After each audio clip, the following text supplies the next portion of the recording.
Hey guys, TCG Collector back again with another one. Today we have an updated Zhulodok list for you. We're going to hop right into it. Alright, to start with, we are up on lands now. So we're running a single waste, and then we are up on another waste. This is the snow-covered waste from the new set.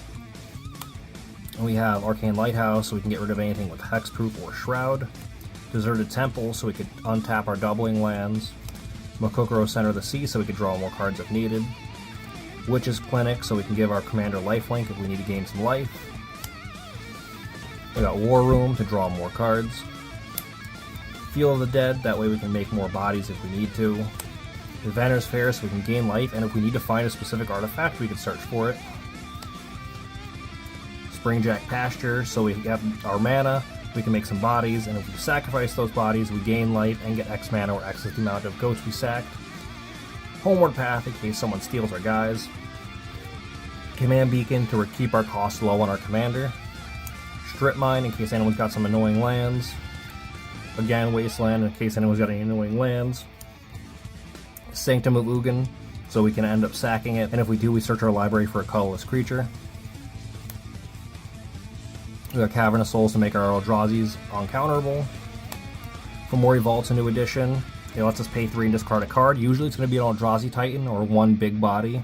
It lets us look at the top X cards of our library, where X is the number of artifacts we control. We have a lot of ramp that is artifact intensive. And then we put one of those cards in our hand, the rest of the bottom in a random order. And we have Mycosynth Gardens. We could pay X for this, and it becomes a copy of target non-token artifact you control. So it's real nice for that ramp. Then we have Planar Nexus. We're running this for the part down here where it says it's any non-basic land type, including Urza's. So as we go through, you're going to see Urza's Power Plant, Urza's Mine, and Urza's Tower. So if we get one of these out with Planar Nexus, we basically have Tron. So it works real well, it's really good, I enjoy it so far. We have Urza's Cave, it's another Urza land, so in a minute here you'll see what that plays into.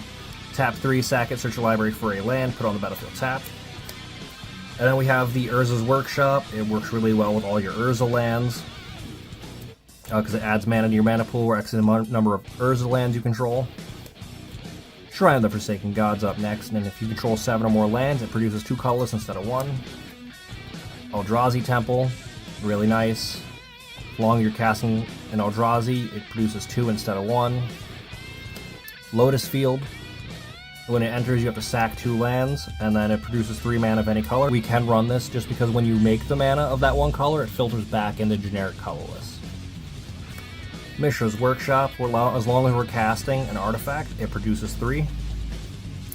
Scorched Ruins, we have to sacrifice 2 untapped lands as it enters, but it produces 4, so it's perfectly reasonable. We have Lotus Veil. It comes in, we have to sacrifice 2 untapped lands, but it produces 3, so it's good. City of Traders, whenever a land comes into play on our field, we have to sack it, but it does produce 2 colorless, so there's that. Ancient Tomb, tap it, produces 2 colorless, but deals 2 damage every time. Temple of the False Gods, as long as we have 5 or more lands, it can produce colorless. And then lastly, Eye of Ugin.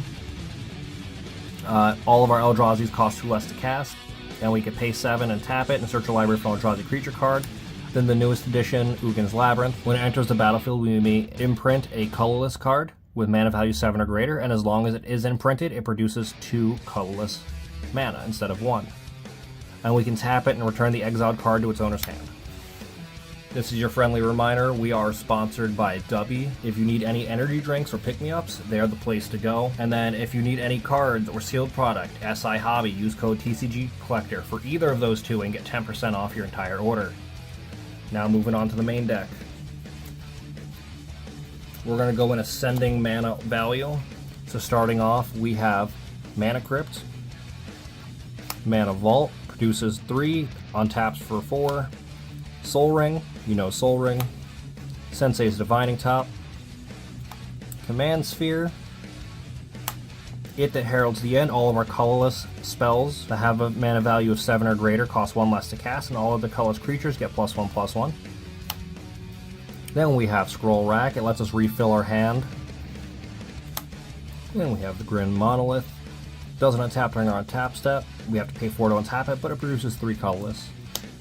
Lightning Greaves to give our commander Shroud and Haste. Metal Worker, we get tap it, reveal artifacts from our hand. We add 2 generic colorless mana to our mana pool for each artifact revealed that way. Warren Power Stone comes in tapped, provides 2 generic colorless mana. Crucible of Worlds, because we do end up sacking a bunch of our utility lands. Mirage Mirror, we can become a copy of anything we choose to for the turn. Assault Monolith is next. 3 mana, produces 3, untaps for 3. As long as we have our Forsaken Monument out, this is infinite mana. Thran Dynamo, 4 mana, that produces 3, real easy. Karn the Great Creator, this is part of our lock with Mycosynthellatus. Next up, we have Aether Flux Reservoir into Vidalcan Orrery, so we can play at instant speed. Mystic Forge, so we can play off the top, and if it's a land that we don't want, we can just get rid of it with the tap effect. Next up, we have the One Ring to draw more cards. Into Unwinding Clock, so we can have all our artifacts open. If we have Mycosynthellatus out, we just untap everything, so it's really nice. Helm of the Host, so hopefully we can make more copies of our commander. Hedron Archive produces 2 mana, and we can sack it to draw 2 cards. Might and Weak Stone, usually we would just draw the 2 cards, but it's also a nice spot removal if needed. Tameo's Journal, we either draw cards off the clue tokens that we make every upkeep, or we can tap, sack 3 clue tokens and search our deck for a card, and put it in our hand and shuffle. Gilded Lotus produces 3 mana. Forsaken Monument, this with the Assault Monolith is infinite mana, gains us life, and makes our dudes bigger. Ugin the Ineffable, usually we just use it to make our colorless stuff cheaper, but we can also exile the top card, make a token, and then when that token dies, it goes to our hand, or we can pop something.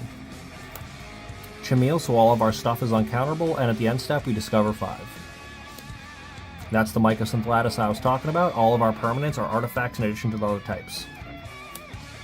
Player Portal, it's really expensive, 6 to play, 6 to activate, but when you're doubling mana all the time, you don't really care. Lets you search your deck for a card, add it to hand. Planar Bridge, almost the same thing as Planar Portal, 6 mana to play, 8 to activate, you just put something directly on the battlefield. Dreamstone Hedron, 6 mana, produces 3, and you can pay 3 to sack it and draw 3. Echoes of Eternity, this doubles all of our triggers for our Eldrazi's, including, but not limited to, our Zhulodok Cascade effect. So instead of getting 2, we would get 4. Platinum Angel, in case we're about to lose the game, we have the ability to just not. Friendly reminder, if you are enjoying the video, please do like and subscribe. Leave me a comment. Let me know if there's anything you would take out or add in. And what's your favorite commander deck right now? Next up, we have Deceiver Forms. At the beginning of our combat, we reveal the top card of our library. And if it's a creature, we may have all of our creatures become a copy. Achrome Memorial gives all of our stuff flying, first strike, vigilance, trample, and haste, and protection from red and black. All is Dust makes everyone sacrifice all colored permanents. Bane of Balaged, the receiver of this attack has to exile 2 permanents they control. Desecrate Reality. For each opponent, exile up to 1 target permanent that player controls with an even mana value. Addendum, if 3 or more colorless mana was spent to cast this spell, I can return a permanent with an odd mana value back to the battlefield. Scour from Existence, it just exiles target permanent. Karn Liberated, real easy. Target player exiles a card from their hand, exile target permanent, and that last effect we don't care about. Ugin the Spirit Dragon, you're usually using it for the negative X. It exiles each permanent with 1 or more colors with converted mana cost X, or you have the option to bolt, or if you end up getting to negative 10 and you choose to do negative 10, you gain 7 life, draw 7 cards, and put 7 permanents directly on the field. Cityscape Leveler, when you cast it, it pops something. When it attacks, it pops something. Whenever it pops something, they get a tapped Power Stone. Darksteel Monolith is up next, 8 mana for Indestructible. Once per turn you may pay 0 rather than paying a colorless spell's mana cost. Keep in mind, this gets around Vexing Bauble. Vexing Bauble says if no mana was paid, counter it. This is a cost replacement. You're paying 0. It's not that you're not paying mana, it's a replacement effect. Cascade, you're paying nothing for it, so that would get hit by the Vexing Bauble. This would not. And this is every person's turn. If you have the ability to play at instant speed, there you go. If all your creatures have flash, if you have Vidalcan Orrery out, this works wonders. Eldrazi Conscriptions, your creature becomes a 10/10 with Annihilator 2 and Trample.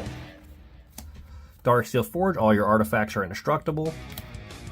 Phyrexian Portal, when it enters the battlefield, each opponent sacks 3 creatures, and at the beginning of your upkeep, you get to reanimate something. Void Winnower, your opponents can't cast even costed spells and can't block with creatures with even CMC. Artisan of Kozilek, when you cast it, return target creature from the graveyard to the battlefield and Annihilator 2. Kozilek the Broken Reality, when you cast it, up to 2 target players manifest the top card of their libraries. You draw cards for each one done this way, and then all of your colorless creatures get +3/+2.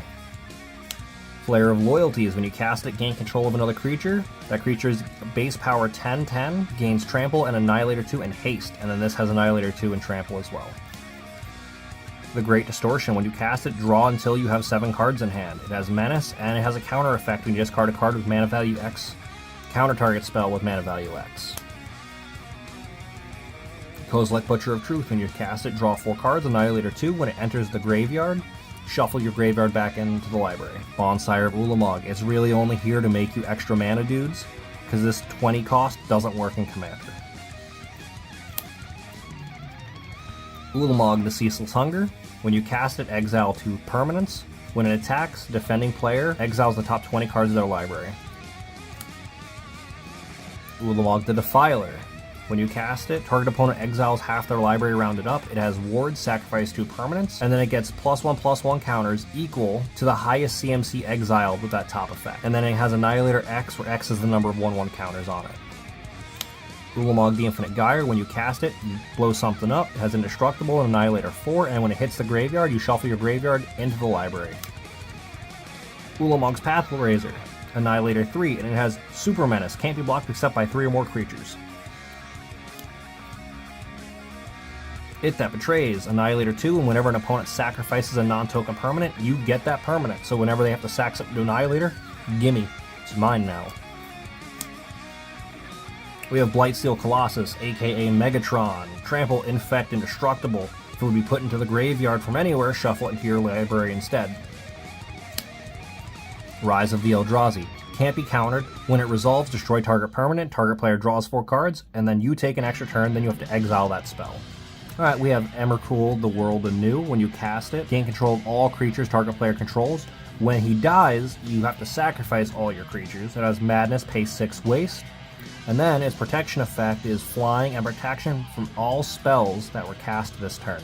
That is a moving forward effect. So if you play it one turn, someone can't just on their turn cast a Murder or a Doomblade. Emrakul, the Promised End. Costs 1 less to cast for each type among cards in your graveyard. And when you cast it, you gain control of target player's next turn. After this turn, they get an additional turn. And then it has Flying, Trample, and Protection from Instants. And that's it. That's all the new cards. I hope you guys enjoyed. If you did, I hope I earned your sub today. I'll talk to you guys later. Peace.